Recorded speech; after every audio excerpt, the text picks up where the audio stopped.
This is the time to stand up now. We can't carry on like this.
This week we have been informed what many of us have known all along, that when it comes to the most vulnerable in our society, whether they are children or whether they are adults, groomed, raped, beaten by partners, there's one law for the politicians and their friends, there's one law for the rest of us. The question now is, it's not whether Hopkins has gone. It's not whether Burnham takes responsibility or not. The question is, how many paedophiles, how many child abusers have they been hiding? Do not fear them. Do not fear any of them.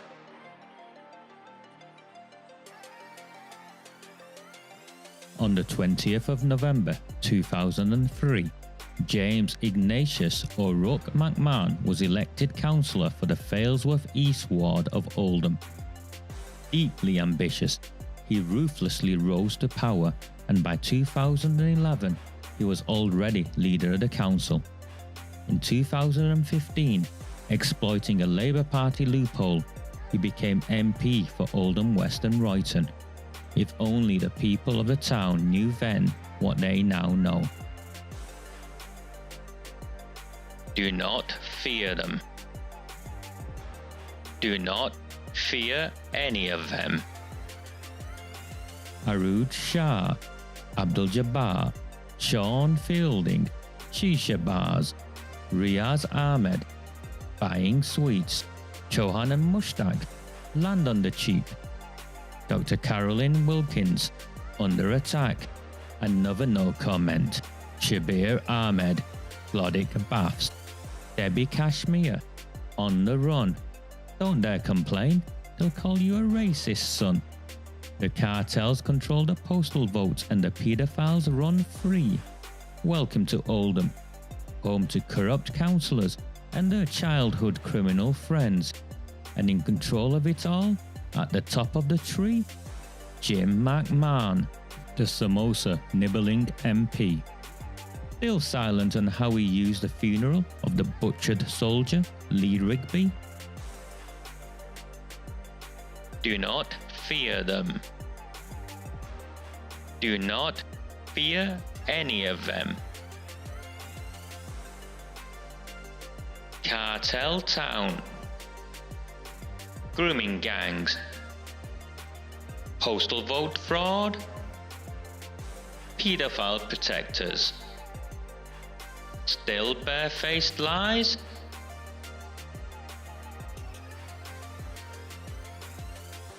Do not fear them. Do not fear any of them.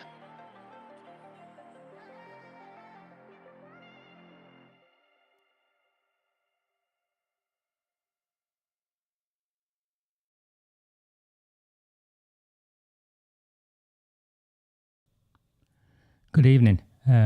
Season's greetings, Merry Christmas, and all of those things to people who celebrate. Well, I think we all celebrate in our own way. It's going to be a strange year. It has been a strange year.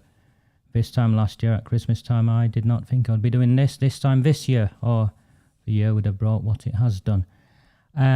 This is, so people who tuned into the seminars we run on Zoom, you'll know that was the last of the Zoom seminars, and this is the last of the transmissions. So this is the last of the Recusant Nine Transmissions in its current format. I'm not sure if I am back next year, and if I am back next year, it won't be in this Sunday night sort of session as is. So my apologies. I've gone on for as long as I can in this way, and I'd like to think I've contributed as much as possible. Anyway, let's get on. Very special evening to all of you. I see all of the familiar names on the side. Paul, Gary, Nicola, Dougie, Teresa, Julie, Charles, Ali Akbar. Ali Akbar's doing a Christmas poster apparently, so look out for the Christmas poster. He sent me a draft of it, or she sent me a draft of it. Not sure if Ali Akbar is a he or a she actually. Early on today, and I haven't replied to you, so my apologies. I've just been busy wrapping presents and all of those things. We're at a pivotal moment right now, and I think I need to thank everyone first of all who have been patrons and have supported me as patrons. I value the £1, the £5, the £10, and it's managed to keep the broadcast going for a little while. I know I've swapped over to Facebook, and the Facebook supporters, I think we've got 37, 38. Unfortunately, the truth is we need several hundred to keep things going. So we are where we are with that. And to all those who've bought me a coffee using that go buy me a coffee thing, I am that. If I'm honest, that puts the biggest smile on my face when it bleeps up and someone's PayPal'd over or something, a couple of quid to buy me a coffee, because my friends will know I drink a lot of coffee, actually. And this is a friend of mine who I promised I'd stick this up. He runs a gin company, but I drink coffee out of this, so hiya, Pete. Okay, let's get on with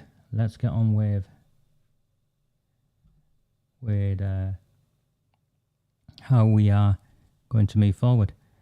Okay. Major news.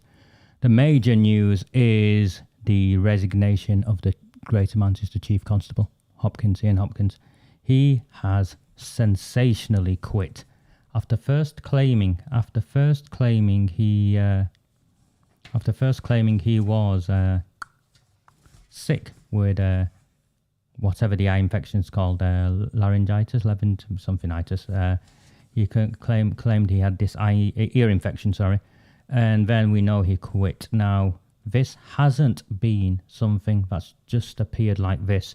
There have been campaigners like Maggie Oliver and my friend Pete Jackson who have been relentlessly campaigning to hold this out-of-control relationship between Andy Burnham and the Greater Manchester Police to account. And we saw what happened.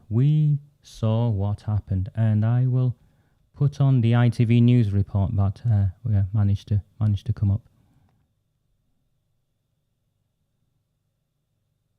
A report that is both shocking and of deep concern.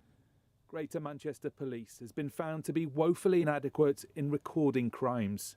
Indeed, it's been dropping investigations, often without consulting victims. After warnings in 2016 and 2018 about inaccurate crime reporting, GMP has failed again.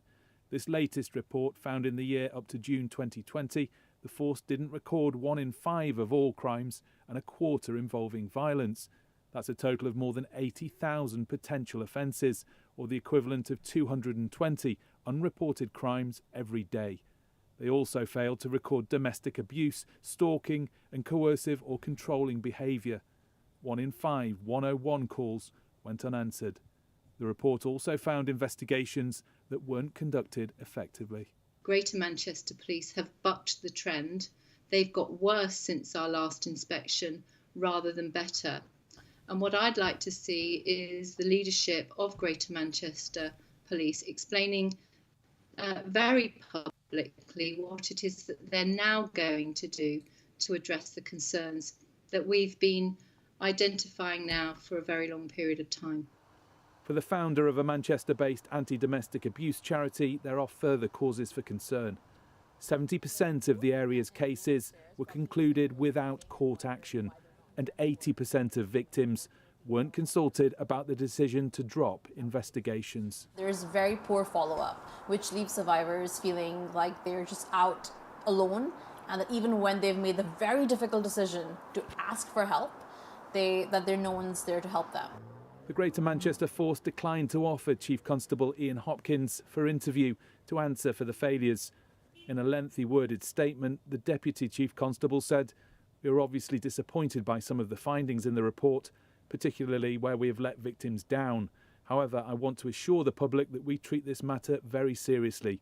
We have a long-term strategic plan in place and are determined to make whatever other short-term improvements we need to make, and to make them as quickly as possible." England's second largest force did come under strain earlier this year, hit by COVID absences through lockdown and set against an overall reduction of more than 2,000 officers in recent years. It was also acknowledged the recording of sexual offences had significantly improved. Yet the Mayor of Greater Manchester had this to say about a force he is ultimately accountable for. On behalf of Greater Manchester Police, I would want to say sorry to all of those victims of crime who have found that the service has not been good enough. We owe it to them to improve matters, and we will do it fast. The Inspectorate of Constabulary will return to assess Greater Manchester's performance next June. They expect to see a dramatic improvement.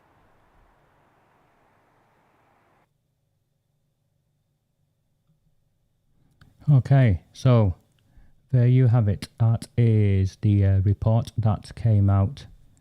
That's the report that came out this week.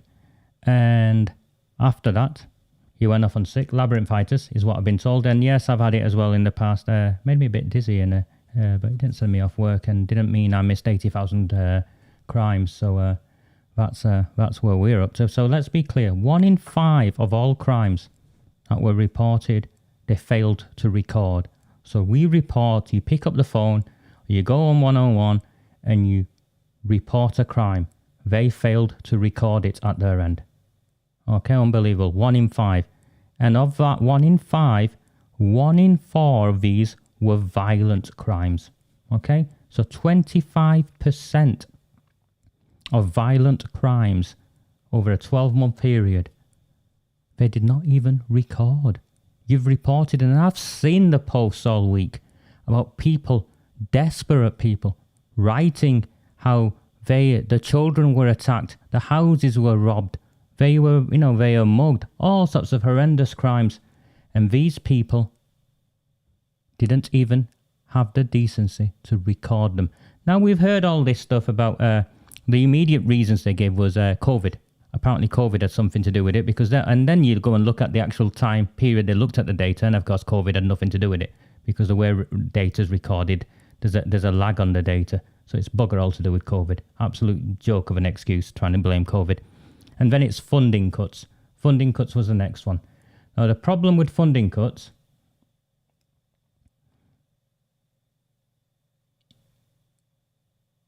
just give me a second. I need to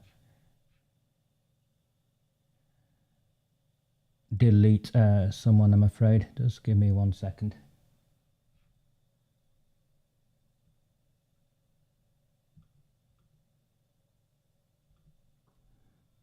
That should end that person.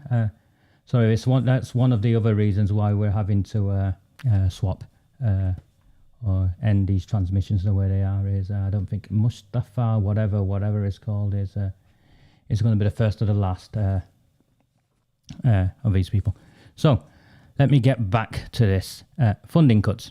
The problem with the funding cuts excuse is I'll give you an analysis, and I picked this up off the BBC webpage or the Telegraph or one of the newspapers. Hopkins is on £251,000 a year. Pilling, his deputy, who you saw the statement from, is on £192,000 a year. And then they have 8 assistant chief constables who between them earn, give or take, £1 million in total. So there you go. You know, they've got people at the highest level. And this is not a reason not to record a crime. But it gets worse. It gets worse for this guy. And the reason it gets worse for this guy is, and let me put the iPad screen back up. So he goes off on sick. Yeah, and you can see him. And he has this, it's brilliant. Look at the quote. I continued to work throughout with the support of the rest of my chief officer's team until Sunday the 13th of December, despite feeling very ill. So you'd like to think that this labyrinthitis is just, just happened at the same time. And this is the problem, as this report came out. As soon as someone at the highest level starts behaving like this, as soon as someone at the highest level begins to behave like this, what does that say? What does that say about this person?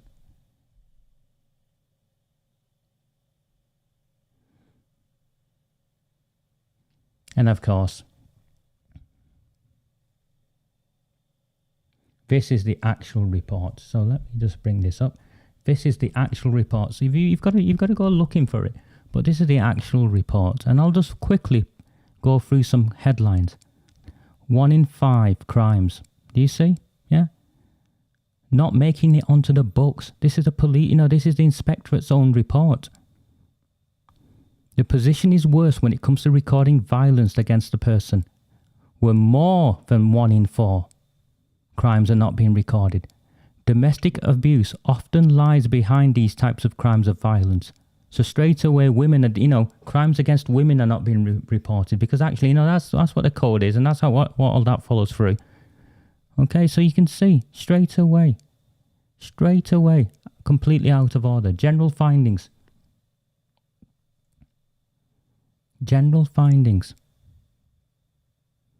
We found that in too many cases, the service is not good enough. This is 4 years in the making. Andy Burnham has been in charge of this force for 4 years, not answering around 1 in 5 101 calls.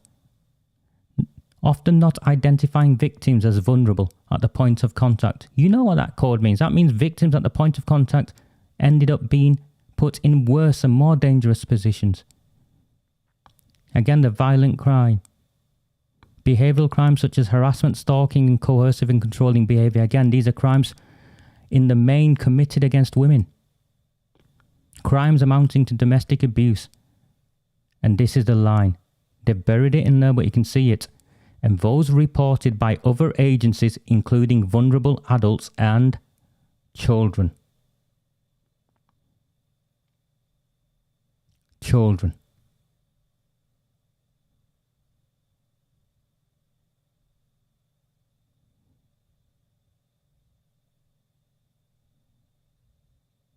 And then when they do investigate, too often failing to progress investigations in a timely manner. Tell me about that.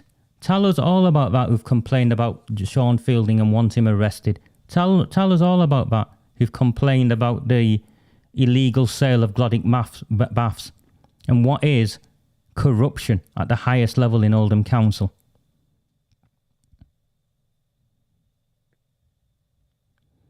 And failing to engage and consult with around 4 in 5 victims when proposing to use out-of-court disposals. That means 4 in 5, 80% of people did not know that the police had decided not to really prosecute and just give someone a warning or send them on their way. And again, let's look at some of these cases. And I want you to draw in on the 3rd paragraph. We found that in the majority of these cases, no investigation took place and opportunities to bring offenders to justice and safeguard victims were missed. You see that? There's a case study of a domestic abuse victim who was denied support.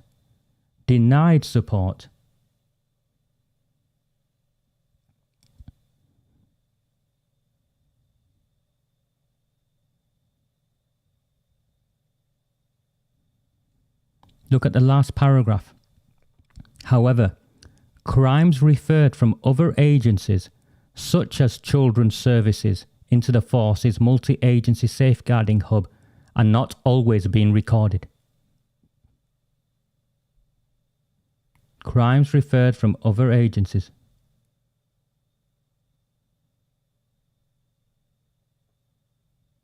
Into the Force's multi-agency safeguarding hub and not always being recorded. 74 vulnerable victims and found they contained 42 reported crimes, some of which were multiple crimes against a single victim that should have been recorded. Of these, only 32 had been recorded. Do you see? Ignoring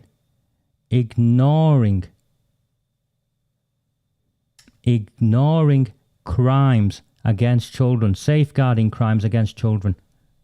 What do people think that is code for? What have we been fighting for all this time? This is the failure to protect and safeguard our children.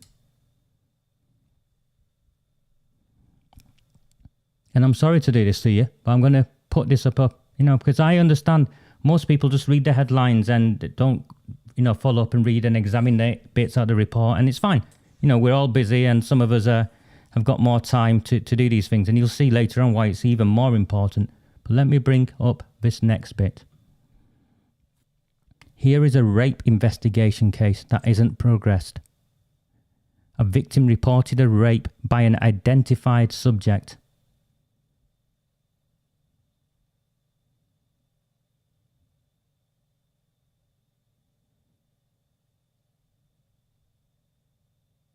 Just read that. And read the paragraph that's not highlighted in blue, but to us it's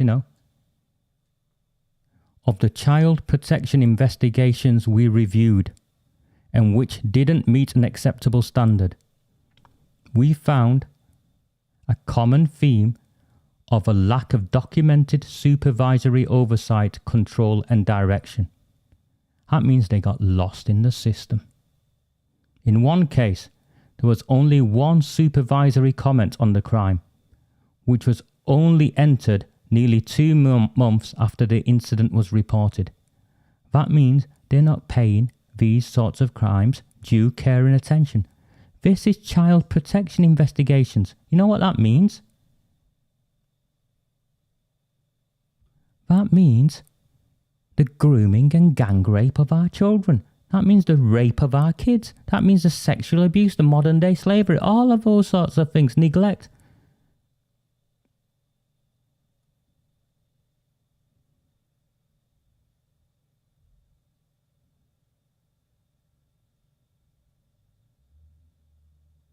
From our investigation, the force has identified concerns regarding the supervision of child protection investigations, and in May 2020 introduced a new approach to address these concerns. However, at the time of our inspection, these changes had not translated into practice in all the records we reviewed. Remember this, as public sector organisations do. Oh, we've changed. We knew about this and we brought in changes. But then the changes don't follow through, and they were brought in too little, too late.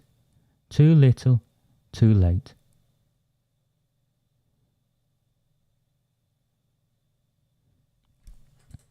Do you see the pattern here?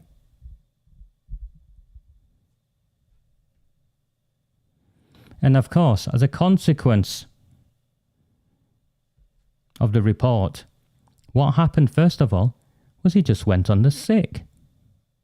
He just went on the sick. And it's only because of pressure. Pressure like from this lady, this brave lady, that it escalated. And what escalated? What escalated was that Burnham, Andy Burnham, the Labour Party mayor of Greater Manchester, is actually in charge of the police. He's the Police and Crime Commissioner.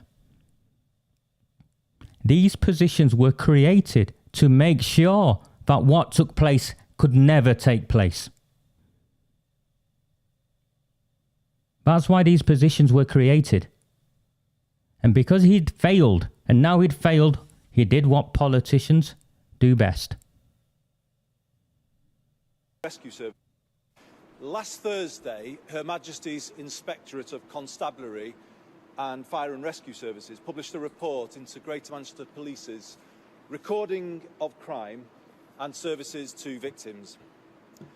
For a number of years, GMP has been found by the Inspectorate to be in need of improvement in these important areas.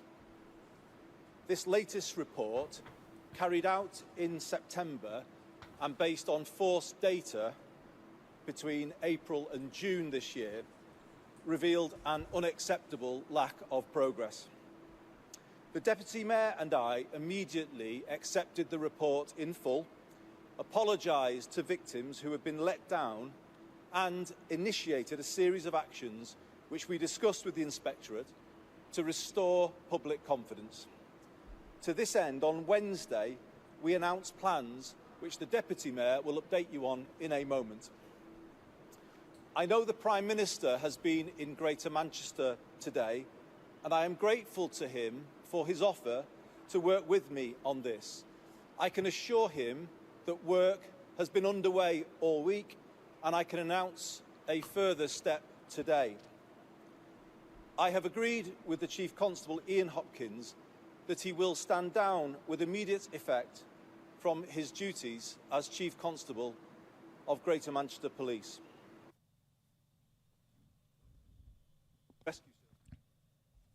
Do you see?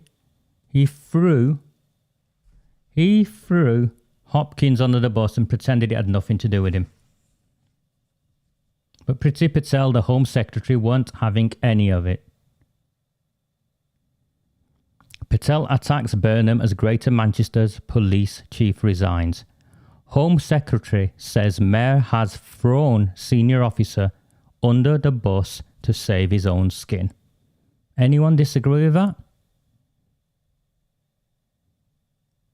And this quote, Patel's spokesman added, "This will not distract from Burnham's years of failure, and most disturbingly, his unwillingness and inability to deliver justice for victims and survivors of the most abhorrent crimes."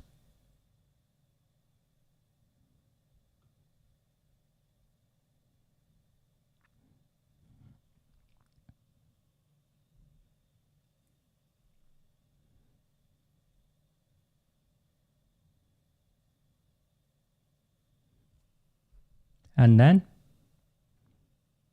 80,000 victims of crime, 25% of them violent crime, disproportionate number of them women, children, the most vulnerable in society. This is what Jim McMahon had to say.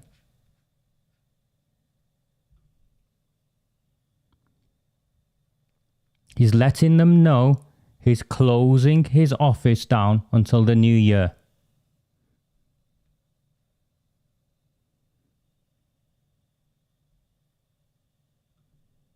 Somebody explain that to me. I'll put the widget up and maybe we can get some comments up on the side as well.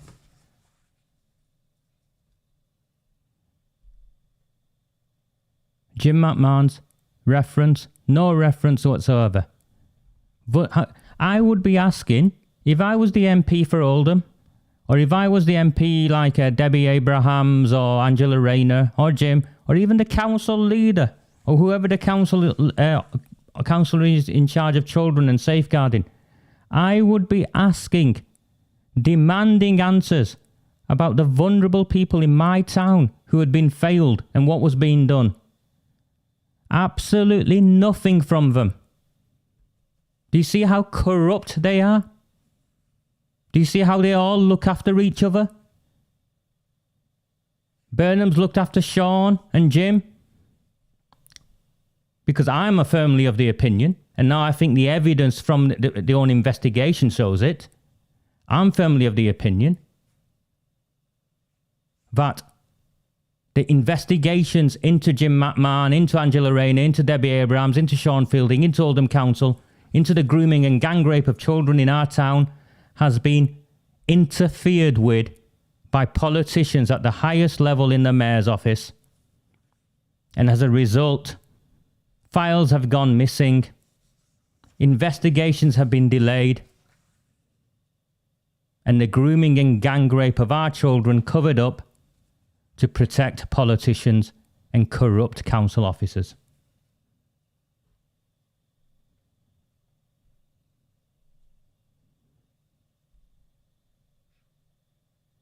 Not at all surprising then.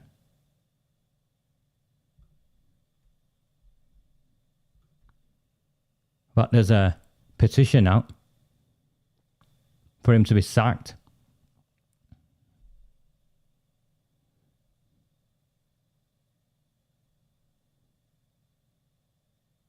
Look at him. He came in, Billy Big Bollocks, claiming he was going to end rough sleeping and homelessness. Set up some sort of dodgy charity or nat charity at the beginning. Got himself in trouble there.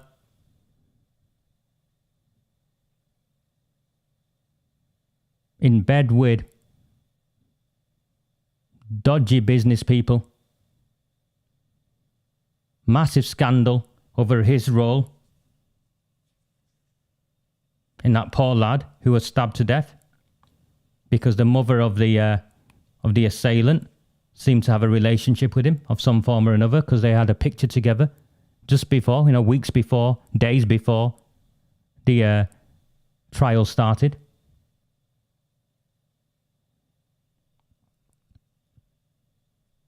Labour.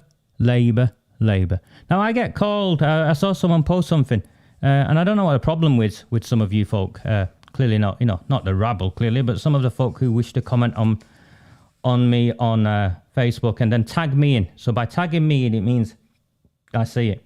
Listen, my historical Labour Party allegiances are a matter of public record. I've made reference to it right from the beginning. I don't hide that I was a member of the Labour Party. I was expelled from the Labour Party a few months ago after I reported all of this. Within 48 hours of reporting all of this to the Labour Party expelled me. I don't think one and the other are just coincidences. No, I'm not a Tory. I'm not a Lib Dem. I'm not even Labour. I am just pro from my town. So if someone gets it wrong, I'll say it's wrong. And unfortunately, as far as I can see, the Labour Party in this town are a bunch of paedophile protectors. And from my understanding of politics and demographics and all of those things, I don't think the Labour Party in Oldham is exclusively protecting paedophiles. I think this pattern of being in bed with criminal agent cartels and the dodgy relationship with white politicians for a block vote, I think this is replicated across the country, where there are powerful Asian bloc votes to be had. So those of you who want to criticise me for not being Tory enough, that's because I'm not a Tory. Or not being Lib Dem enough, that's because I'm not a Lib Dem. And whatever I am, this Labour Party and I, we are nothing alike. Paedophile protectors.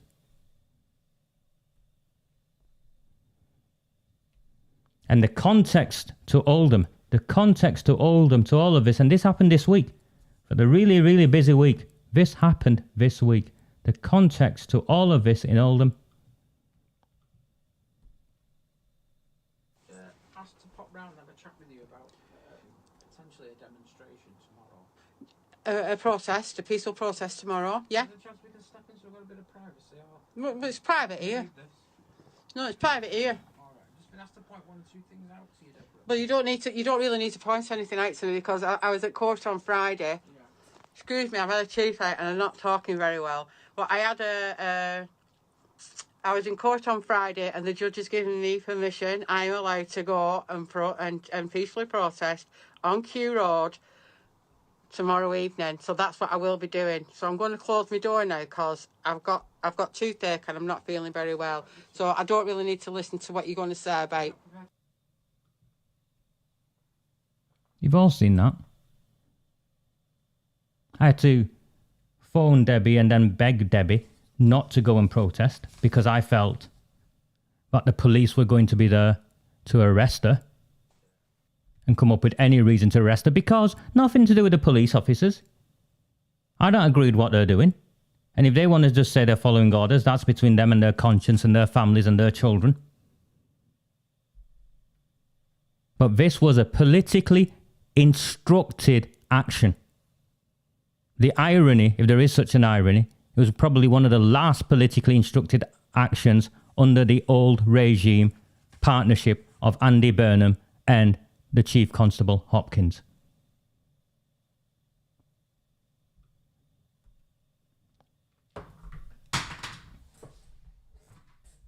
Sorry, I dropped my pen. That partnership, the Oldham Partnership sign. What is that sign doing on the side of a police van?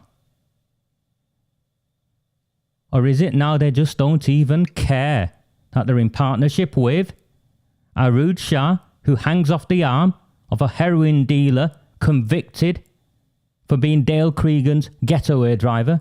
Is that what the police are now? Happy to be in bed with criminals and their associates?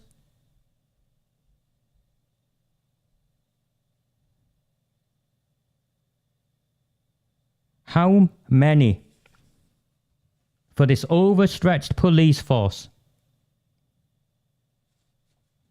who can't even record crimes, violent crimes, never mind turn up to your house, they don't even record them. I've done a off the back of a fag packet calculation, and I think it's far more excessive than this, and I know some of you have submitted an FOI request. But by my estimation, at least a dozen police officers, hundreds of hours of police time. To do what? To do what? To harass and intimidate a disabled grandmother because she'd rocked up with a loudhailer to protest outside the home of the council leader. And then when the council had abused their position and unlawfully, as far as I'm concerned, taken her to court using yours and my money to pay for fancy barristers, to try and get an ASBO against her and try and get her, an injunction against her. The court confirmed she had a right to protest. So when the court confirmed she had a right to protest, the police still go and knock on her door.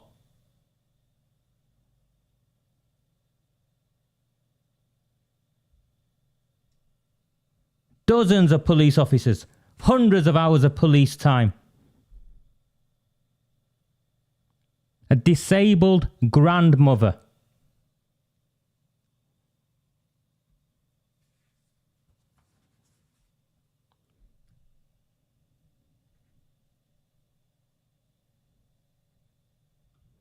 Okay, I'm going to put the widget back up. I call it widget, by the way, this comments thing, so I'll see what people have got to say before we move on to the next topic.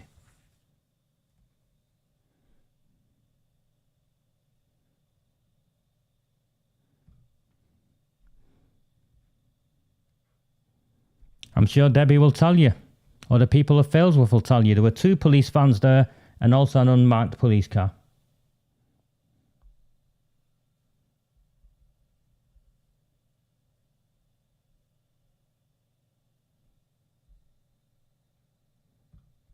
I'm sorry, Nicola, it's relevant because Debbie referenced herself as a disabled grandmother. People are allowed to describe themselves how they like, particularly when it's accurate.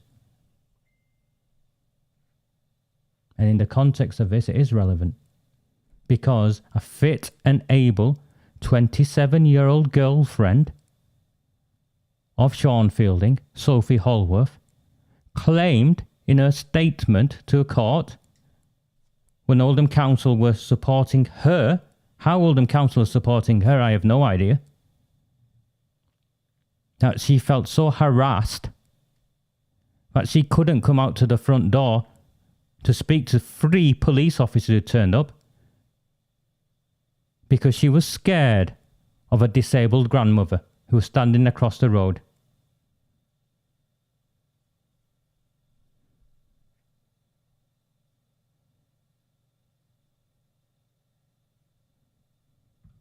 No, Dougie, you're not gutted you didn't protest, because they would have just arrested you, and that slime ball would have gone to the council meeting and started on about how the police have arrested criminals, and you'd have just given him an excuse to grandstand, and for that sidekick, for his two sidekicks, Arud Shah and Saeed Mushtaq, to nod and interrupt in the council meeting and make sure that their words were heard, even though they're not meant to speak.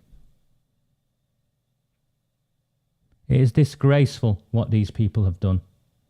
And the police, I'm afraid, I criticised them before and I'll criticise them again. As an institution, as an organisation, I don't want to see the police being controlled by a politician. I don't want to see them being controlled by Andy Burnham or any other politician for that matter. And I sure as hell don't want to see police fans with Oldham Partnership badges slapped on the side, when we now know Oldham Council, whose logo that is, how much did they pay for that, Paul? Was it £100,000, £200,000? Did people not go fly off to China on business class to sign off the design or some nonsense?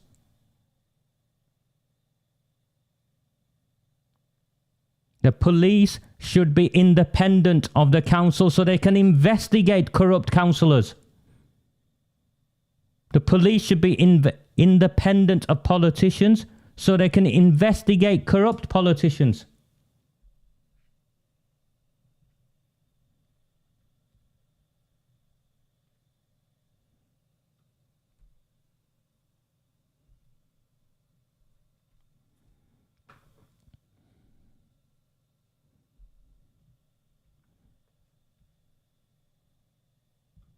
Which brings me to this.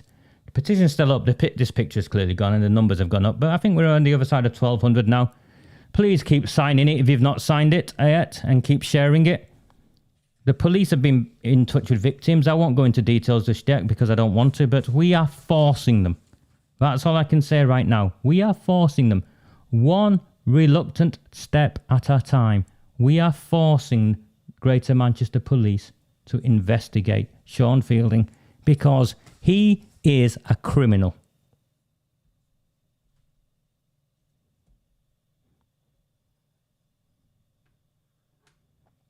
It gets worse for you, doesn't it, Sean?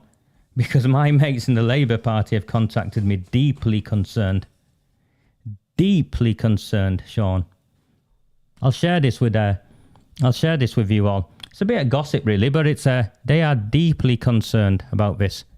And they are worried what this will mean for the members in the Labour Party. Now, I know many of you are members. You know, your trade unions are, if you're trade union members, they give millions to the Labour Party. You might be individual members and you give £10 or whatever a month to the Labour Party. What if I told you, and this has come directly from people I know in headquarters, Sean. Why are you using Labour Party lawyers to fight your court cases against you as an individual? Anything to say, Sean? We've already seen you use council emails and now the council lawyers, but you're now also using the Labour Party lawyers.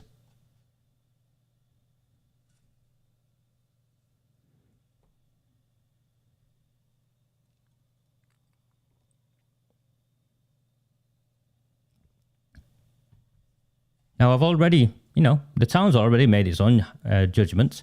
I think you're hiding behind the skirts of your girlfriend against a disabled grandmother. And now, after you've given it the big I am, and someone's clearly stood up to you and said, come on then, mate, let's have you, you've gone running to the Labour Party. Fast as those legs will carry you. Please, Jim, please, help me, help me. They're going to do this, they're going to do that. I only did this because of you.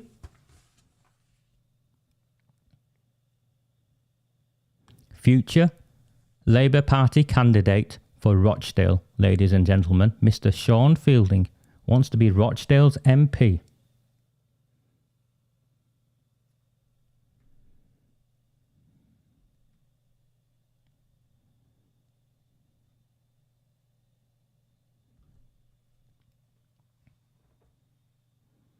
Just give me 1 second, I just need to have a drink.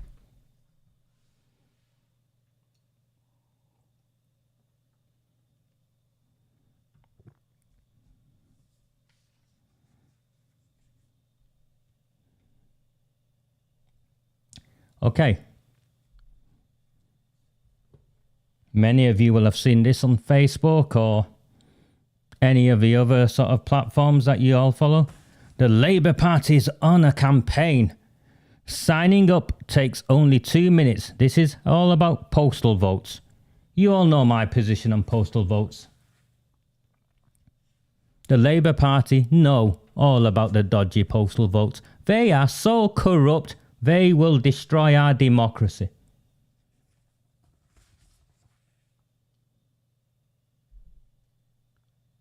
Tens of thousands of pounds are spending on this sponsored campaign. Vote Hurley and help Labour win. You click the link. You go to this, register for an early vote. Are you registered to vote? Yes or no? I clicked yes. Here's the form. Have a look at the bottom bit. Have a look at the bottom bit. Send your ballot paper to a different postal address.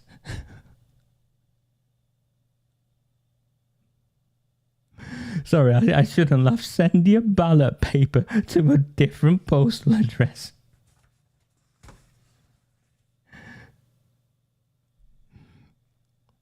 How many was it? A record number of postal votes, wasn't it, Jim? That you got in by when you became MP? A record number of postal votes?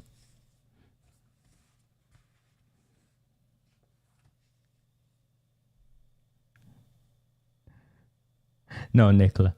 Of course it's not funny. But what is funny is how brazen they are. A High Court judge a number of years ago looked at postal votes. He was looking at a case where a couple of Asian lads somewhere in the Midlands got caught with like hundreds of postal votes on the kitchen table. And he was looking at how postal votes could be corrupted. And he came up with, I think it was 14 or 15 ways before it even got to, before it was even sent off. A postal vote could be And of course, those of you who've been to the counts will tell you all about how the council accept postal votes that have been Tipexed out. That's right, isn't it, Sean? Or maybe I should bring in that other dimwit that is on all the time defending this nonsense. What's his name? Jeremy MTWH whatever, Sutcliffe. Postal vote fraud is very real. Cartel control of postal votes is very real. But that's not enough, because in Failsworth, where Sean Fielding is standing, postal votes alone aren't going to win it for Sean. Keir Starmer has personally written to Failsworth residents. That's how worried they are. Keir Starmer has personally written to and I'd imagine it's Labour Party voters or Labour Party members, begging people to vote for Sean. His mate Sean.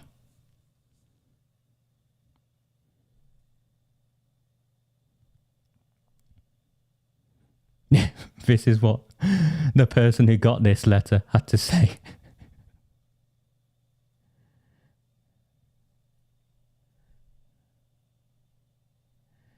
And sorry, I can see Kaiser's posting, and I've just blocked Kaiser. See you, Kaiser.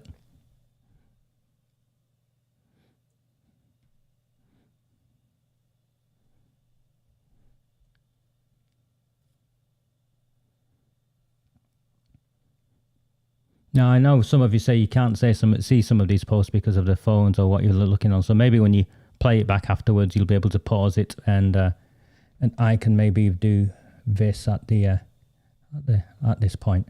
This is an email that Sean Fielding followed up all of this with to the Labour Party members in Oldham. And this email was supplied to me by someone in Coldus who told me that the OBA cartel have now been tasked to go out and collect as many postal votes as possible.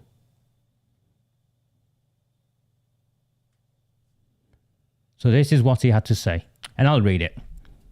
There are a lot of uncertainties in life at the moment, like whether I'm going to prison or not, or whether I have clean underpants or not when I wake up in the morning, or whether Sophie's coming home from work, or Andy's having a work late again. No, okay, I'll be serious, all right? There are a lot of uncertainties in life at the moment. I don't know what tier we'll be in next week. I don't know what the situation will be in January, and I don't know what the local elections in May will look like. But I do know that whatever the situation is in May, I will get my vote through the post and it will be counted. Doesn't mean I voted. You see, you left that bit out. Obviously, that kind of certainty isn't really important for these elections. I hope that with the vaccine already being rolled out, we will be able to live with less restrictions. But I don't have to worry about self-isolating queues or arising infections when I vote. A postal vote makes sense for these elections. It also helps in other ways. On polling day, this is the best bit. On polling day, I want to spend as much time as possible getting out the vote, whatever that means. And voting early by post means one less thing to do on the day. For him, one less thing to do. We also don't have the resources to call on every Labour voter.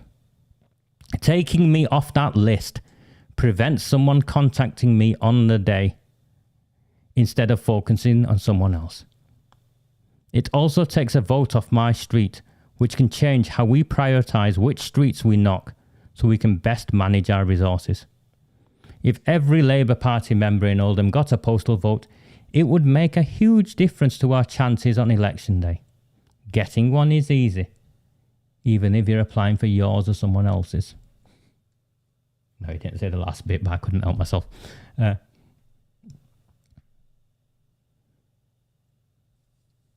Now, several people from Coldust have contacted me. That is a rallying call, or it's been viewed as a rallying call. So alongside that email, a number of other conversations have took place, and clearly rewards have been offered. Now the question is a white lad from Failsworth cartel? Of course he isn't cartel. But he knows full well who the cartels are and what value they bring. And I will, through maybe 4 or 5 slides, photographs, screen grabs, whatever you call them, demonstrate how I can show his links. Here we go.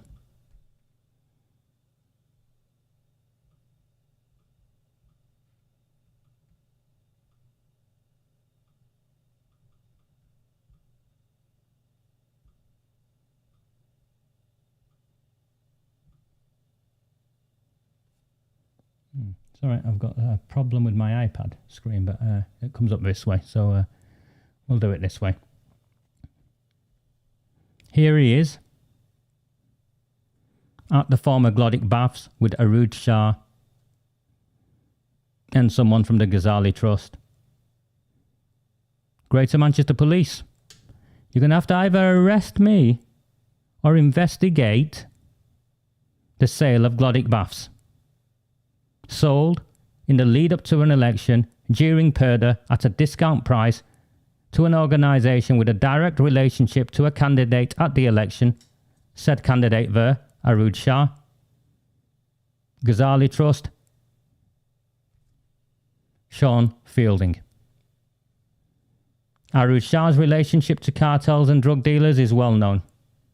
Here is, I think I've worked out what I've done wrong there. There you go. Dale Cregan's grenades stashed in an Oldham drain. We know all about Arood Shah and gangster links. Sean Fielding out in Chadderton, I think this is. That guy next, not Sean Fielding, sorry, Jim McMahon. The guy next to him, Mohan, is a councillor.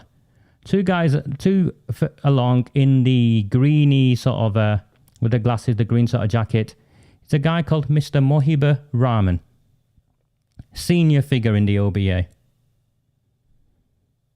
Here is Jim McMahon, Mohibur Rahman Mohan, Arud Shah, with a new candidate for Chadderton North. He ousted the existing Labour Party councillor, Mohan Ali. Here is Sean Fielding at Mohan Ali's celebration party after his election, or after he ousted the existing councillor. Sat next to him are a number of familiar faces. 3 councillors immediately sat next to him. And here is one of, there you go, Sean Fielding, Oldham Council. Just have a look at that, just in case you doubt where he is. At a campaign programme for Mr. Nazrul Islam, North Chadderton Labour Party.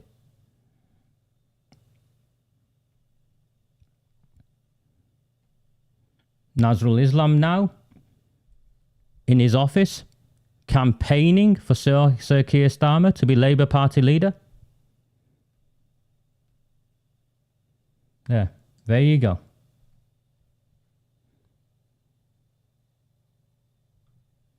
No, I'm not saying Sean Fielding is a member of the cartel, but I think it's very obvious. He knows full well the benefits of the relationships with the cartels. So what if you pass on a public asset or two to mates of Arud Shah in the lead up to election?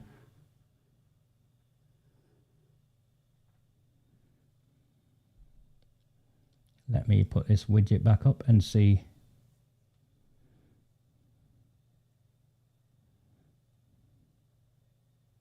There you go, Paul. That's true. Frightened to stand for Proud of Alderman and Saddleworth. More than that, Paul, the young woman who commented a couple of weeks ago on Stephen Bashworth's exchange to do with him taking a bribe that he refused, and then the evidence showed completely something else. She, within minutes of her posting, she received a phone call from one of the coldest Labour Party councillors to frighten her, to intimidate her.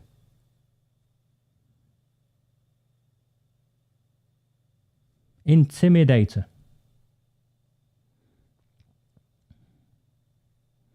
I see Ali Akbar, were you at the party? Was the food any good? Fielding was in London that day and came straight to... Were there any samosas, Ali? That's what I wanted to know. Were there any samosas?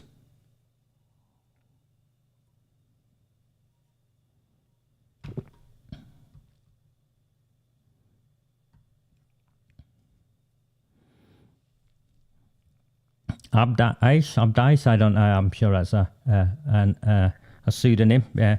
It's interesting. Most of my Asian followers have to hide their names, apart from Mr. P, who's there somewhere, and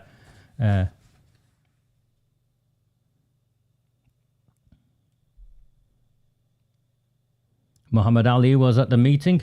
Muhammad Ali, it wasn't a meeting. It was a celebration of how one cartel candidate, with the support of the Labour Party hierarchy, had ousted the other Labour Party councillor. It's just it's not done. It's like in the world of politics, people, at a councillor level, for one councillor to have and someone else take his seat from him and force force some form of a election where members vote. It's like someone stealing someone else's girlfriend or something. These things are rare. They're not done. They're just not done. Of course he has, Gary, because he's taking his lessons from the playbook of the master. It is true, Gary. By the way, some people have asked me. It's true. I've been writing a book. I've been writing several books actually, but I've been one particular book I've been sat on, and I'm going to try and get the draft finished over Christmas whilst we're away and stuff. It's called Jihadi Jim's Expert Guide to Keep Winning Elections in Towns Like Oldham. I'll let you decide who you think Jihadi Jim is, although I must stress right now, it's a work of fiction.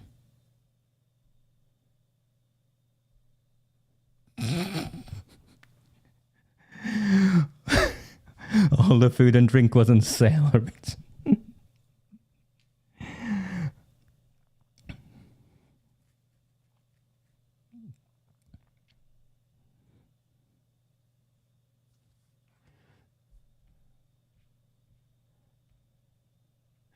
Oh, okay. Next bit. Okay. I should have worn a Christmas hat. Now I'm thinking about it. If I'd given it a bit more thought, I should have been. Yeah. Now the Tories have been out on Facebook. Lads, you do need some help with all of your stuff you do. You could always give me a call, I think I like your coins. Do you see the coins? Two sides of the same coin. Labour and Liberal Democrats won't give you a referendum on the GMSF, so that's the spatial framework stuff, yeah? That's to do with the building of the green belt or of our green spaces. And, of course, we now in Oldham know of the partnership between these two in hiding paedophiles in the council and hiding the grooming gangs. And we know why. Because Howard there seems to have an unhealthy relationship with finding friends who are paedophiles.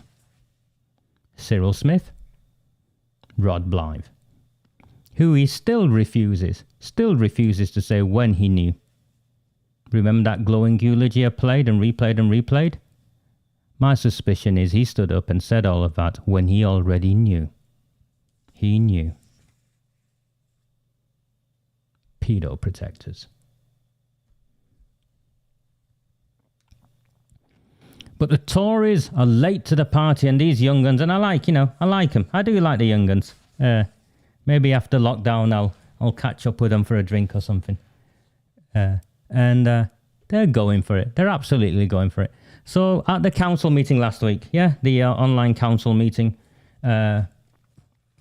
Sean Fielding, the Tories put this forward.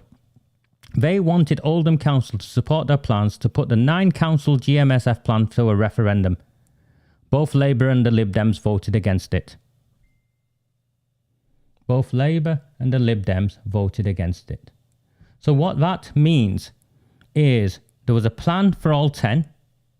Stockport said get stuffed. Even though they were a net gainer, they said you're not building on a single part of our green space, get stuffed. Sean Fielding, remember at the time, said it's not just about Oldham. Sorry, Sean, I don't care what happens in Charlton or Didsbury.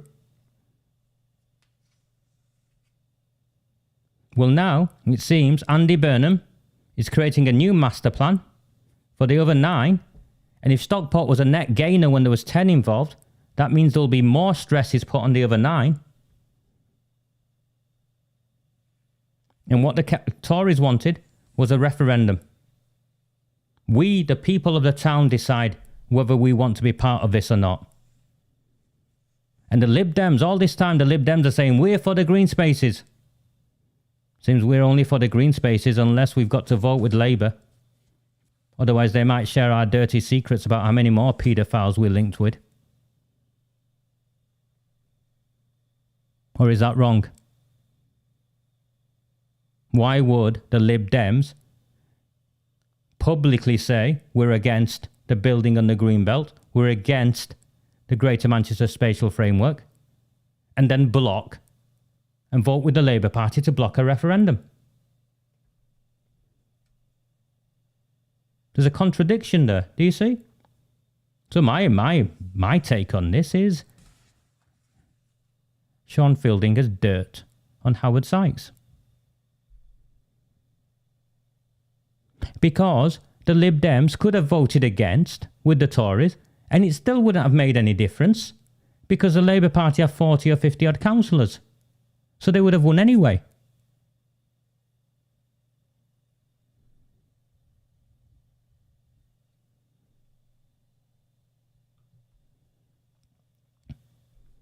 Whilst we know that Labour support the GMSF and do not want you to have your say in the plans, it is downright dishonest of the Lib Dems in Oldham, for all their talk about protecting the green belt, to then vote against having neighbourhood plans and putting the GMSF to a referendum. Agree with you guys. And I'm not a Tory. So this is what they voted against. They voted against having neighbourhood plans. Who in Royton? Who in Royton wants an incinerator built in their backyard? Most of you didn't even know because they'd PR'd it so much. With the help of the newspapers, the Oldham Times, that's now going daily. That the council are keeping secret how much they've secretly stashed or have secretly funded them. They won't answer FOIs. How many of you wanted Knowles Lane built on? They Save Our Valleys. That lost. Sadly lost, even though they valiantly fought.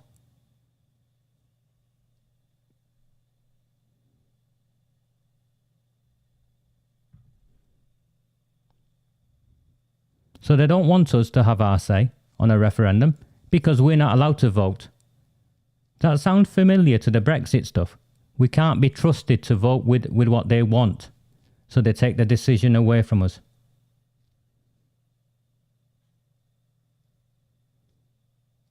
They voted against always looking to build on brownfield or derelict sites first, or on sites with existing planning permission. Who thinks that's a bad idea? Who thinks it's a bad idea to convert long-term empty mills, shops and offices into homes? And that existing long-term empty homes should also be brought back into use. It's common sense. There's no politics in this. And they voted against completing a full and accurate online register detailing and listing all the brownfield sites available in Oldham. And any estimated costs associated with repurposing this land so to make it possible to build on. Because that would just make it more appealing to the developers. And they said no. They voted against this and the Lib Dems followed them like the brown-nosed dogs that they are.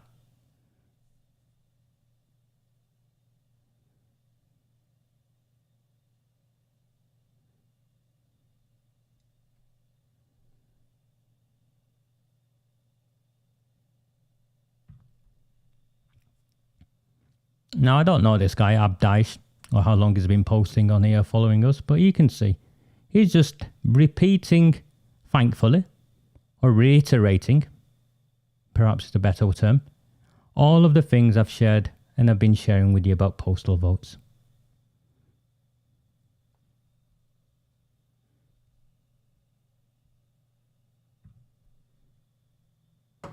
What the GMSF is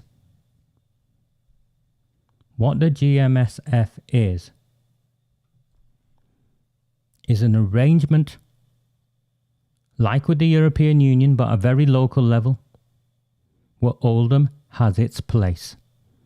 And that place is we will build high welfare housing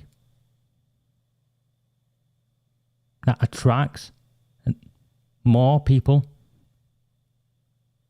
who are at the lower socioeconomic scale, who are in need of additional support, whose demographics can be used to draw down additional government grants, which will inflate the coffers of those that run the civic centre.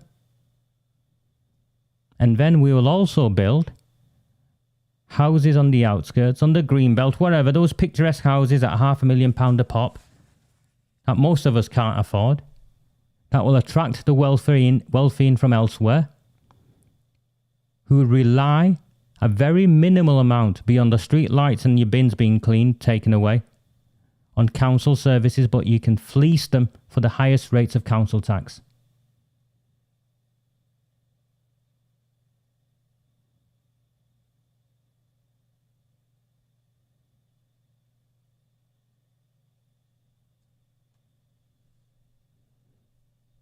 I see someone's... Teresa, sorry, I'm not having that. Samah Al-Hamdani is involved in hiding the grooming gangs, involved in Rod Blythe, involved with Shabir Ahmed. He won't ask the questions that need to be asked. He won't make a statement. He's the president of the Lib Dem party in Oldham. He was the former candidate. And when I challenged him, like the wuss he is, he tried to say I was bullying him and intimidating him. Because I was asking straightforward questions. I'll ask you again, Sam Al-Hamdani. When did you know about Rod Blythe? Have you asked Howard Sykes when he first found out that your colleague Rod Blythe was on the sex offenders register for 10 years? Why did you vote with Sean Fielding? Why did you stand and clap Arood Shah's declaration of loyalty to Dale Cregan's getaway driver? Or have I been in a parallel universe for the last year?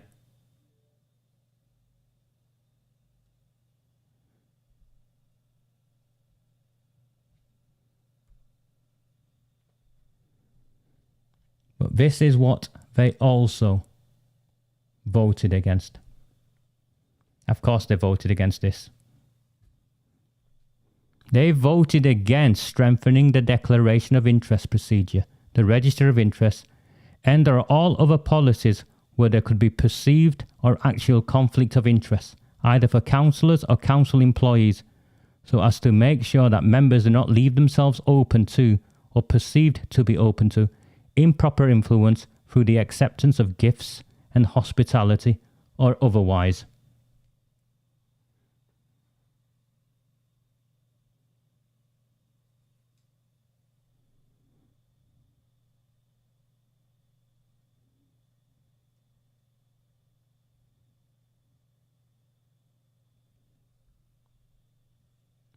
They voted against openness and transparency.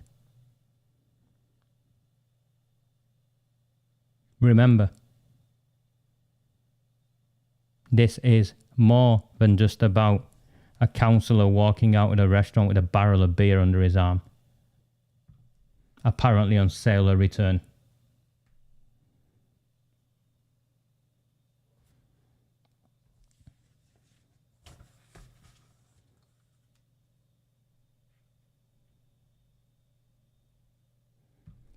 Evening, David. No, they wouldn't, would they, David? That's because they're funded by the council, David. The Oldham Times. You should go on the page and have a look. Click the page of the Oldham Times and work your way down. You'll find that repeated pictures of Sean, of Jim McMahon. The Oldham Times is now basically a propaganda tool for Oldham Council and the Labour Party to try and get more votes.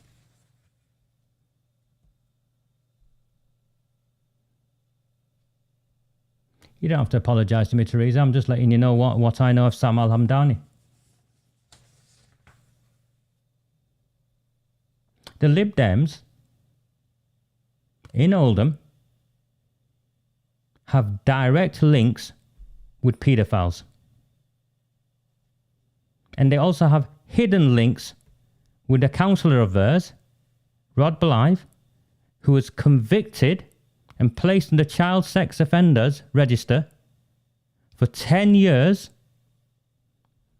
And the Lib Dems won't even agree with us when we want to know which schools or youth groups or community organisations Rod Blythe had access to as a consequence of him being a councillor for over 20 years.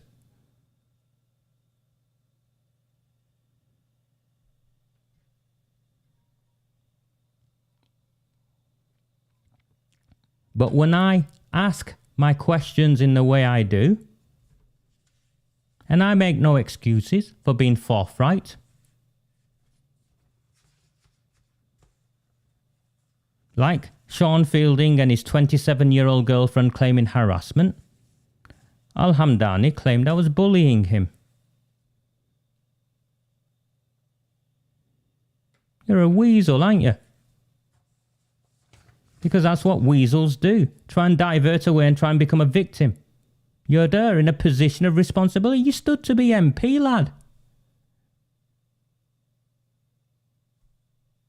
Do you not think we have the right to know why a member of your party, a fellow councillor of yours,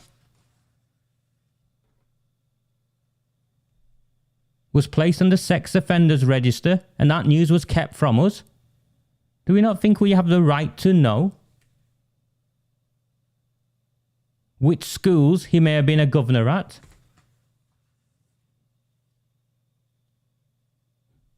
Thankfully, my daughter's too young. Otherwise, I'd go and find Howard Sykes and make sure I'd get the information out of him.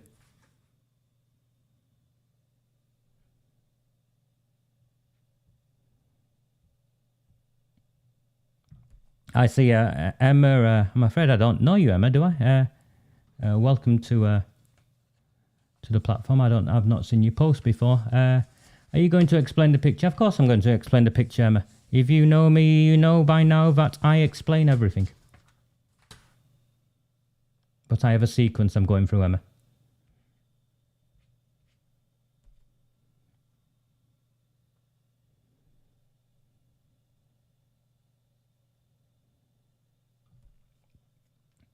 We move on.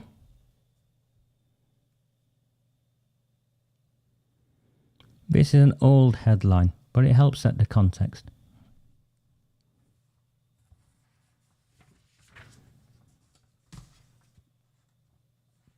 The Asian grooming gangs free to roam streets because officers were told to find other ethnicities to investigate. Detective claims. So this is a serving police officer in the Operation Augusta report into Greater Manchester Police's failings.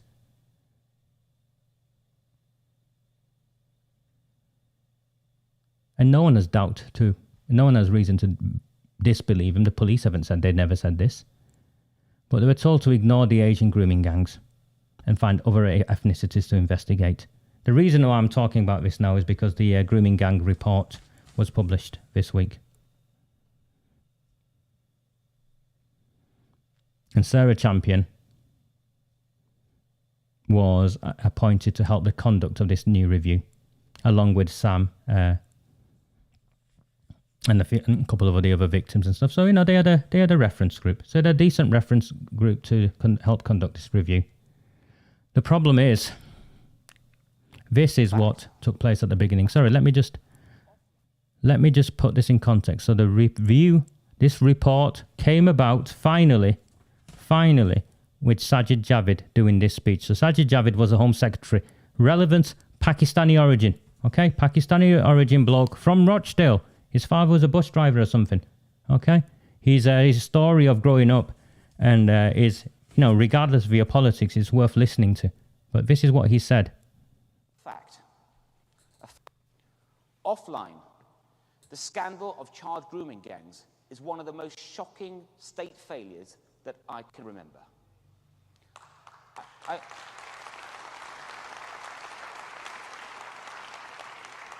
And I will not let cultural or political sensitivities get in the way of understanding the problem and doing something about it. It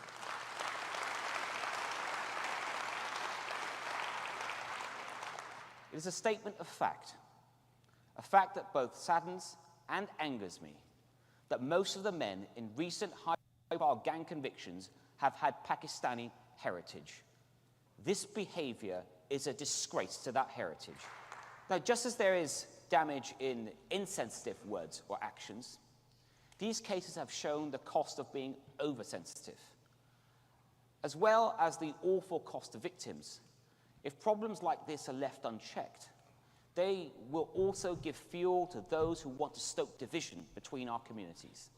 This is how the seeds of destructive populism are sown, and I'm in a position to deal with this confidently, and I will.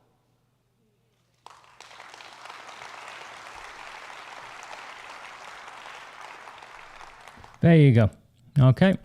So that's where Sajid Javid ordered the Home Office. And the next thing we know, The review is going to be kept secret, as the Home Office claim releasing findings is not in the public interest. They initially said this. Have a see. Friday the 21st of February 2020. That headline's out of the Independent. And then there was a petition. I signed it. Many of you signed it. More than 100,000 people signed it. And the government fudged the answer. And then the government watchdog ordered them to release it or to go back and revisit it. There you go. Grooming Gangs Review. MPs order government to say if research will be published. After 125,000 of us signed it. The first response was a fudge.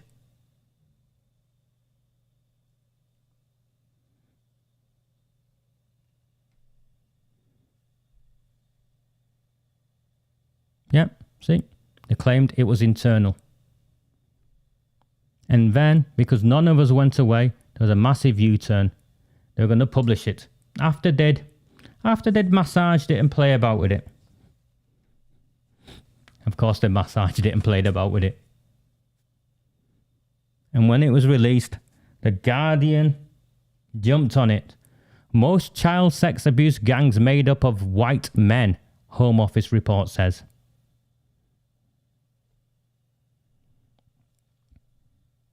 And today, this opinion piece by Ella Cockbain and Wakas Tufail.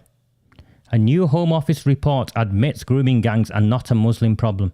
Actually, it doesn't say that at all, but, this is what they wanted.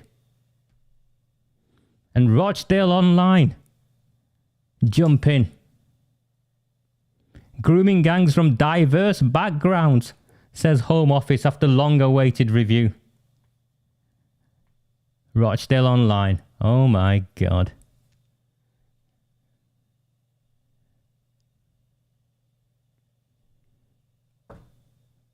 Sorry, I typed this Oldham in the internet and this came up, and it's only because the author was Jeanette Oldham. I thought it was relevant because it goes back to 2014. 2014, I think this.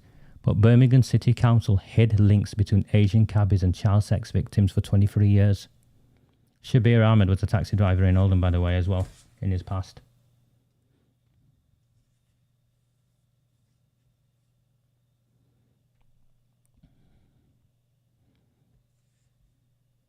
I don't need to call it a whitewash. I respect Maggie Oliver's position on this. She's been at it for much longer and suffered much more. She is now calling for a public inquiry into the grooming gangs.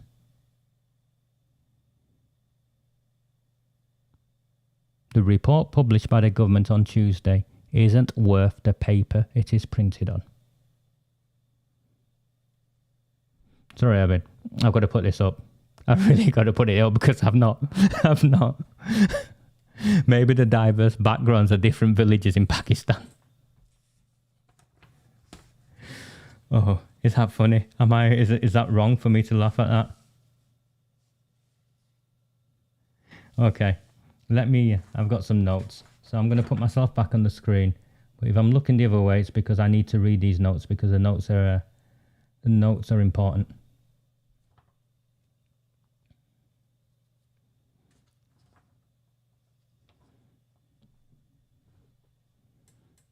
Let's look closer at the actual report. So I've gone and read the report on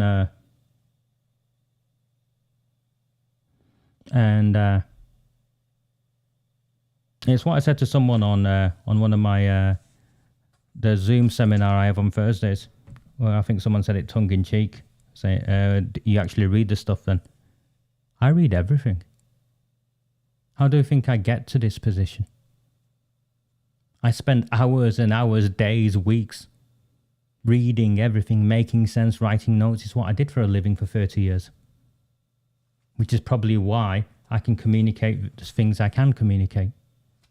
So yes, I do read everything. And I read the report as well. And let me pull out some key facts from this report, which is in complete contradiction to the headlines, I might add. They claim that the grooming gangs come from diverse backgrounds and that the research found that group-based CSE offenders are most commonly white. And then, like all government reports, they use data and evidence to put in context those two headlines that they've got to. The first term, and by now you've worked out, I understand words. If I have a gift, I understand words. And I understand the coded language that government use. Research has found that group-based CSE offenders are most commonly white. Most commonly. It's an interesting term of phrase. And let me explain what most commonly means in this context. They draw on a government report. They go on a government report from 2011, a batch of police data, official data, of 2,300 offenders. Remember, this is 2011, really before we started to understand the link. Shabir Ahmed and all those guys didn't get convicted until much later on. So 2,300 offenders. Apparently, 1,100 they had no demographic information on. So that left what? 1,200? So this is off 1,200. Now, I know police officers, and I worked in government in 2011. We gathered demographic information like we gather demographic information today. Of course, we gathered demographic information. Maybe that demographic information was lost somewhere, eh? We've been measuring, collating demographic information in this country since as long as I remember. So, the most commonly bit, ready? From the 1,100 left? From the 1,200 left? 30% were white, 28% were Asian. And the others were black and other minorities or unknown or mixtures. So that's right. 30% were white. So, most commonly does not mean majority. Do you see? Most commonly. 30% were white, 28% were Asian. A 2% variance in the numbers when the Asian population in this country is give or take 7 or 8%. 7 or 8%. That's right. Most commonly. See? The data they also rely on is a second smaller study from 2013. So that is watershed moment. It's after the first of the grooming gang were convicted or in court and we started to see the pattern. The second smaller study, again from the police, 2013, 306 offenders. 75% of them were Asian. 75% of the later study of offenders were Asian. That's 10 times the representation of the Asian community in this country. Now, if I wanted to play that game, would want it further. I would want it further analysed. Because Asian, we know, the Indian community, for instance, the Hindu community figure low in these. But they would be branded as Asian. Yeah, do you see? There's other communities that don't have the Muslim demographic as well. Remember that guy said nothing to do with Muslims? Well, here we go. Second smaller study, 75% were Asian. 10 times the number of Asians in this country. And of course, no one has ever claimed it being an Asian, Pakistani or Muslim problem. But what we are concerned about is that it seems to affect these communities more than others, as shown by the government's own stats buried in this report.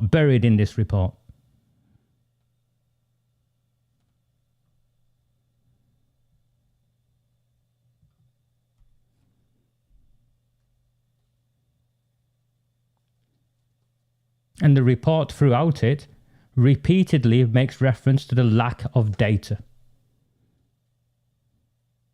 Why is there a lack of data? Is it because we're not even brave enough to ask the question? But there's something more telling, something more telling. And I'll look straight into the camera when I'm saying this. I know police officers listening on this.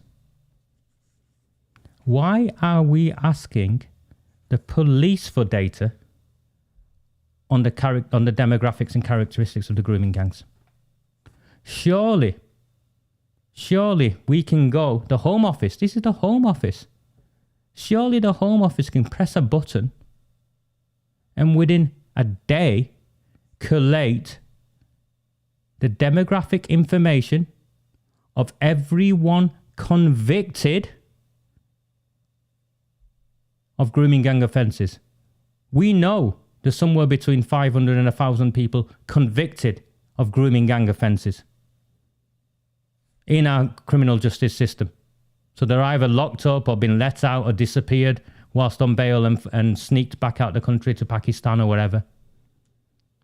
So there's 1,000 of these who've gone through the courts. Why are you hiding that data? Why is that data not in this report? When there's an absence of data, why is that data not in this report? And I saw all of you, and I know some of you are friends of mine in different contexts. Muslim academics and the wannabe Muslim politicians. It's told us what we already knew. Liars! Stop denying it. There is a problem in these communities. And the Home Secretary's forward, where she's allowed to say what she wants. She admits this. This is a direct quote. Victims and survivors of these abhorrent crimes have told me how they were let down by the state in the name of political correctness. Community and cultural factors are clearly relevant to understanding and tackling offending. What does political correctness mean? We all now know what it's code for. Same as community relations. Brings me back to Jim McMahon. The use of Lee Rigby's funeral. Community relations, wasn't it? To hide news of grooming gangs. Maggie Oliver is now calling for a public inquiry.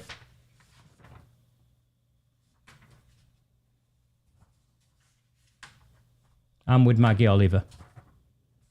I'll put that link up at some point. Please sign it. It's on the government petition pages. We need a public inquiry. This report is a cover-up. The cover-up is so unbelievable. An A-level student could rip apart that report and pull out the inconsistencies. It took me 10 minutes. I got a highlighter and I couldn't believe what I was doing. Their own data shows the headlines are wrong.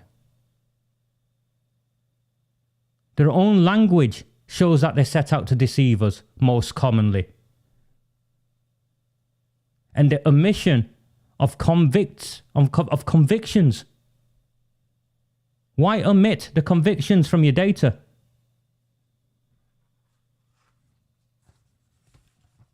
This isn't on Priti Patel. Priti Patel has been fighting for this report. She's risked losing her job, being accused of bullying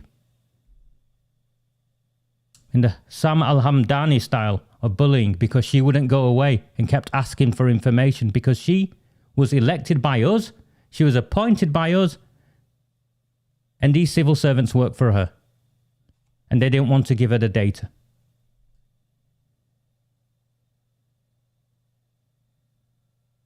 It's a disgrace. It honestly is a massive, massive disgrace.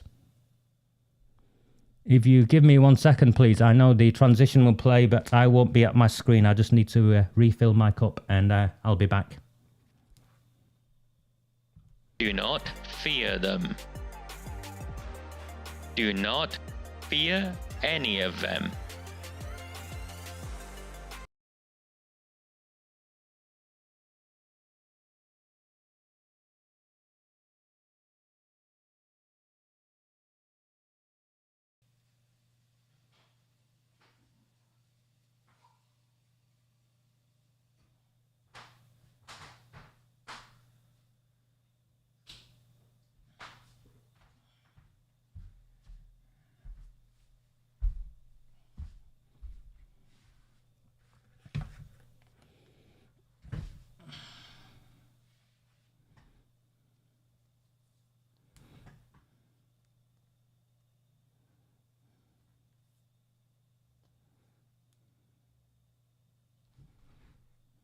Do not fear them.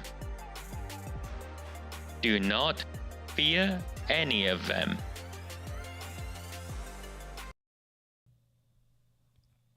Sorry, I needed to refill my cup. I don't have the joy of any guests on today. I didn't want to bother anyone this close to Christmas, so I've not asked anyone to come on and share this with me today. So that's where we are. So I will put that widget back up. Please do sign.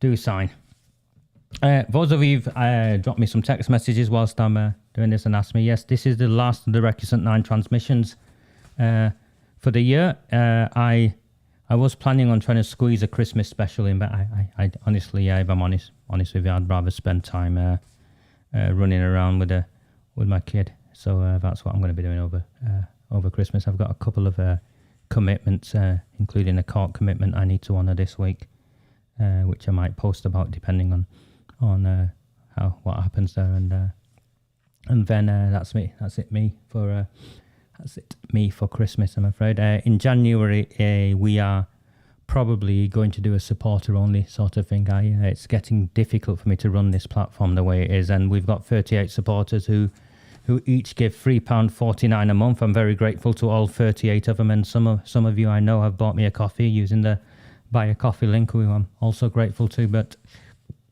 the reality is we need several hundred people really to become supporters for this to be anywhere near breaking even, and it isn't at the moment. So I need to do things probably differently. So hopefully we will get several hundred supporters between now and January, and everything will be fine, and we'll be back in January. But if we're not, simply because we couldn't get the support to keep the channel running. Nothing beyond that. Right, let me move on.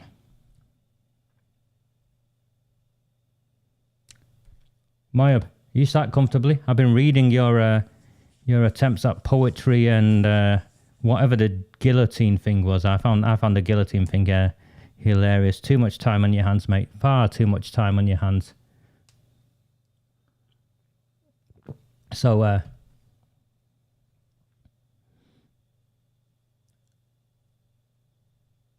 me bring this up.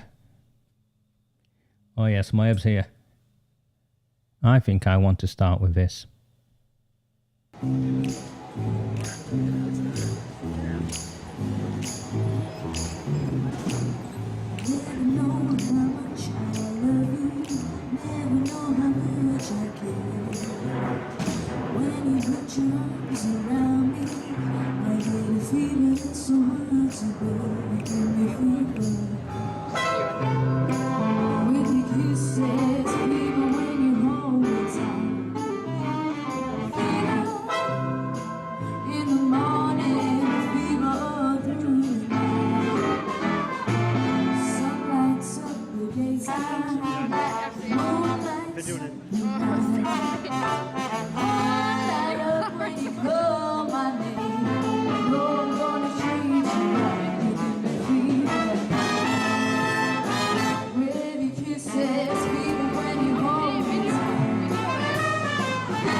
Okay.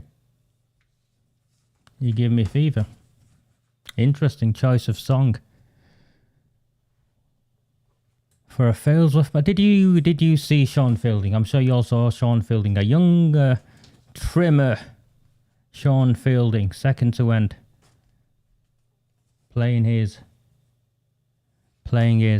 whatever he was playing.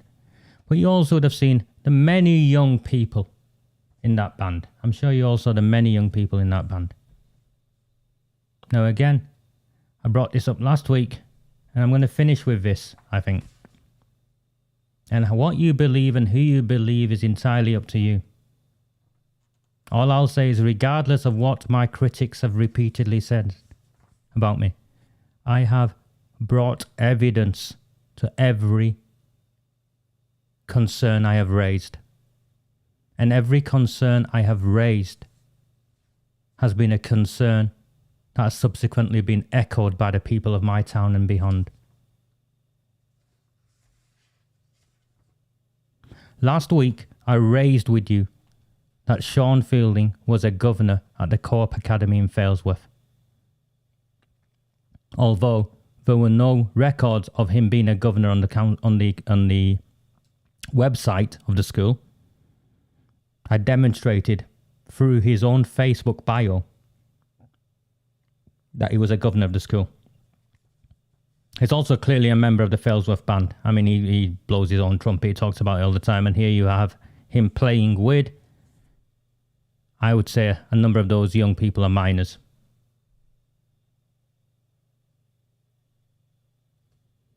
I can confirm that I've spoken with insiders in the council, and it is the information that has been shared with me, and I followed it through like I follow everything else through, is that there is at least one CSE case, that's at least one child sex exploitation covered up at the Co-op Academy in Failsworth.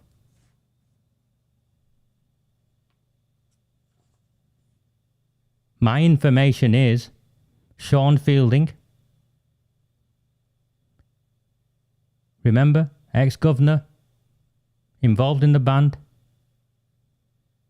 He has very close associations with the individual involved. He knows about it, is what I'm told. Now, we already know he first claimed the CSE was barefaced lies. He denied them. At the beginning, he denied CSE.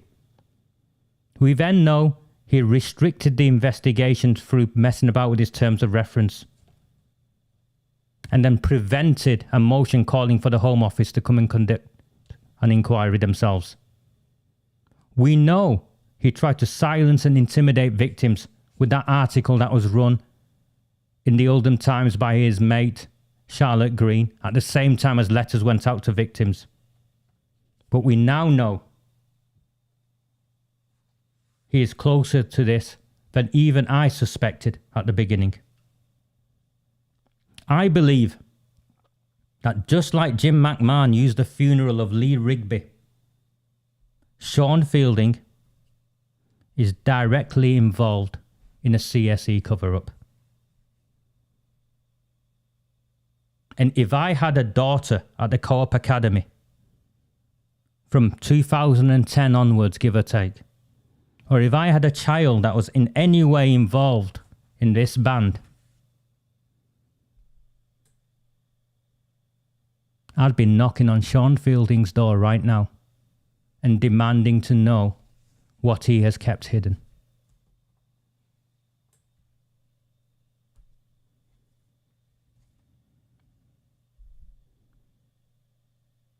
I'm not in the business of making things up. People have sussed that out about me by now. But what I'm not in the business is staying silent whilst our children are groomed and raped You cannot have, for those who, during my course of my inquiries, oh, yeah, a teacher had a sexual relationship with a child, with a student. They didn't say a child. A teacher had a sexual relationship with a student. That is not possible. It's called rape. It's called grooming and rape.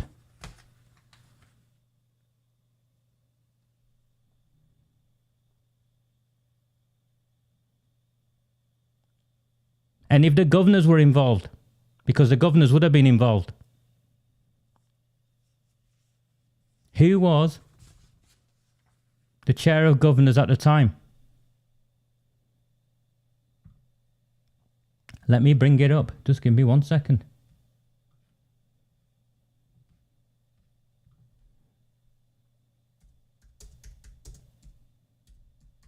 I want you to see this because I think it's important.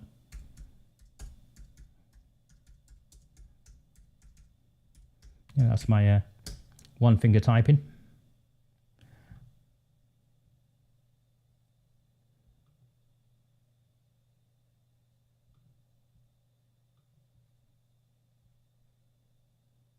You can see that? Yeah, brilliant. Let me make it full screen for you.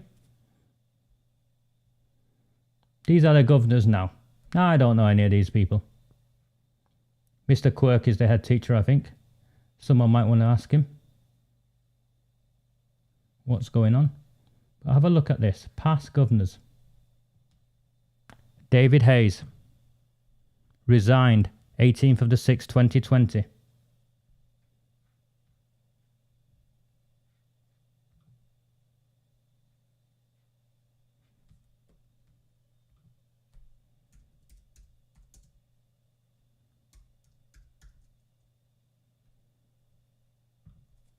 David Hayes.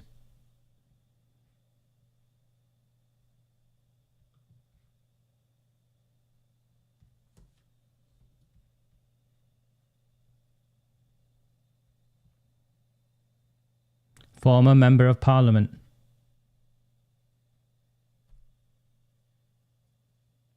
Principal Local Government Officer with the Metropolitan Borough Council of Oldham.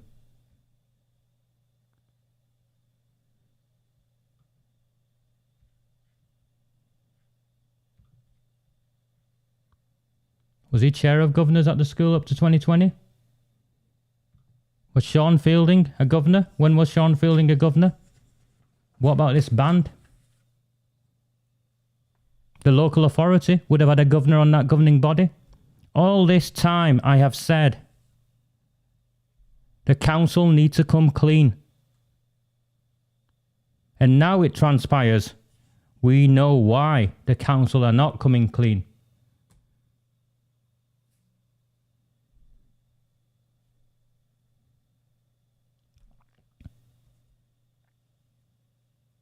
You give me fever. Part of me is thinking, there's more to that song. Because we know it is a sexually suggestive song. I don't think it's a song that 12-year-olds or 13-year-olds should be playing along with adults. I think there's more going on. Sean Fielding, you should resign. You should issue a statement right now and you should resign. Because you're involved, aren't you, Sean? Did Burnham's investigation team find out, Sean? Or were you trying to hide it from them?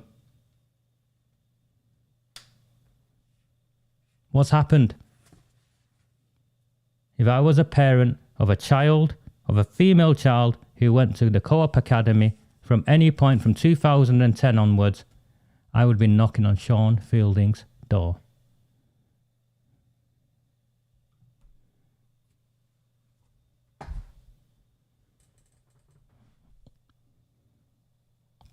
Okay. Emma, if you look at this, Emma, my position on this has always been straightforward. I want a list of, on the council, a transparent list of every councillor that has been on the board of governors at a school, particularly because of Rod Blythe. But there's something else in this, Emma. The council, the local authority on many secondary schools, have an appointed governor on the governing body anyway. And David Hayes, you know, this is a former MP. He was on that board of governors till 2020.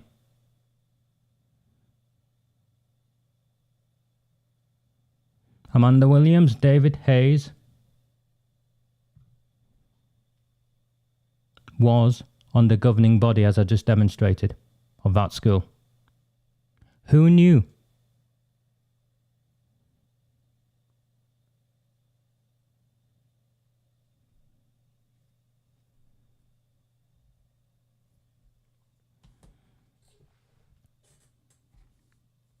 I'll leave it to all of you to decide who is telling the truth and who is telling barefaced lies.